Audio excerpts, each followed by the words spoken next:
teman-teman semua, Assalamualaikum warahmatullahi wabarakatuh. Gimana nih kabar kalian semua? Masih pada semangat belajar kan?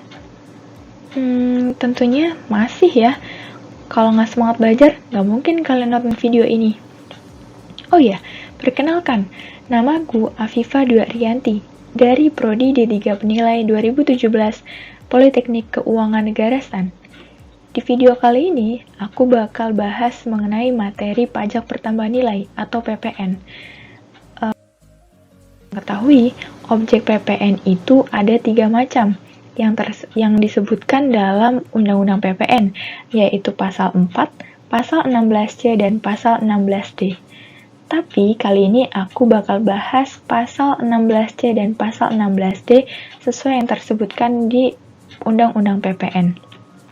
Kita ke pasal 16C dulu ya. Untuk teman-teman ingat, pasal 16C adalah kegiatan membangun sendiri. Apa sih pengertiannya?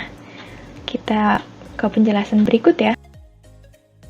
KMS, PPN dikenakan atas kegiatan membangun sendiri yang dilakukan tidak dalam kegiatan usaha atau pekerjaan oleh orang pribadi atau badan yang hasilnya digunakan sendiri atau digunakan pihak lain yang batasan dan tata caranya diatur dengan keputusan Menteri Keuangan. Ini punya kriteria loh, ada 3. Yang pertama, konstruksi utamanya terdiri dari kayu, beton, batu bata, dan atau baja. Kriteria yang kedua, yaitu fungsi bangunan sebagai tempat tinggal atau tempat usaha. Dan kriteria yang ketiga, luas bangunan paling sedikit 200 meter persegi. Tujuan dari KMS sendiri yang pertama yaitu mencegah penghindaran pajak. Jadi potensi pajak negara bisa tetap terkendali nih. Tujuan yang kedua yaitu memberikan perlakuan yang sama dan untuk memenuhi rasa keadilan antar pihak. Contohnya KMS gimana sih? Kita contohkan pada berikut ini ya. Tono, seorang akuntan, membangun rumahnya sendiri seluas 400 meter persegi di tanah yang baru saja dibelinya di Jakarta Pusat. Tono memberi material bangunan, membayar buruh bangunan, dan mengawasi proses pembangunan rumahnya sendiri. Dalam hal ini, Tono melakukan kegiatan membangun sendiri karena dia seorang akuntan yang tidak ada hubungannya sama sekali dengan kegiatan membangun rumahnya dan memenuhi kriteria KMS, yaitu luas bangunan lebih dari 200 meter persegi. Lalu, kapan sih objek itu bisa disebutkan terutang KMS dan berapa tarifnya? Nah, saat terutang PPN atas kegiatan membangun sendiri, yaitu saat bangunan mulai dibangun sampai dengan bangunan selesai. KMS dianggap satu kegiatan pembangunan sepanjang tahap-tahap kegiatan pembangunan tersebut tidak lebih dari 2 tahun. Lalu, pajak terutang untuk KMS memiliki tarif, yaitu 10% dari dasar pengenaan pajak.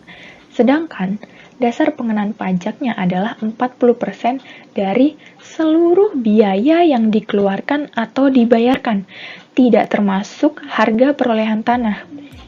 Biaya tersebut termasuk dalam pengertian seluruh biaya yang dikeluarkan atau dibayarkan adalah PPN yang dibayar atas perolehan bahan dan jasa. Jadi, atas kegiatan KMS dikenakan PPN. Jumlah PPN-nya adalah 10% kali DPP atau dasar pengenaan pajak. Sedangkan dasar pengenaan pajak sendiri atas kegiatan KMS yaitu 40% dari seluruh biaya yang dikeluarkan atau dibayarkan dan biaya tersebut tidak termasuk harga perolehan tanah. Nah, udah cukup jelas kan teman-teman? Selanjutnya kita ke 16D, yaitu penyerahan aktiva yang tujuan semula tidak untuk dijual. Pajak pertambahan nilai dikenakan atas penyerahan barang kena pajak berupa aktiva yang menurut tujuan semula tidak untuk diperjualbelikan oleh pengusaha kena pajak, kecuali atas penyerahan aktiva yang pajak masukannya tidak dapat dikreditkan sebagaimana dimaksud dalam pasal 9 ayat 8 huruf B dan huruf C. Nah, pasal 9 ayat 8 huruf B dan huruf C yaitu atas sedan dan station wagon. Jadi, transaksi yang mengenai sedan dan station wagon tidak termasuk dalam pasal 16D, kecuali sedan dan station wagon tersebut termasuk dalam kegiatan usaha. Contohnya, PT ABC, sebuah perusahaan pembuat botol minum terkenal merek Drink, telah memutuskan untuk mengganti sebagian mesin-mesin yang dibeli tahun 2008 kepada distributor lokal yang berstatus sebagai PKP. Perusahaan bermaksud melepas mesin-mesin tersebut pada awal 2019 dengan cara menjualnya kepada calon pembeli. Nah, atas penjualan aktiva berupa mesin-mesin yang akan dilakukan pada awal 2019 dikenakan PPN pasal 16D sebesar 10% dari harga jualnya. Sebagai pertanggungjawaban atas pengenaan PPN tersebut, diterbitkanlah faktur pajak dan harus dilaporkan pada SPT masa PPN. Itu saja teman-teman. Terima kasih atas perhatian kalian. Salam-salam.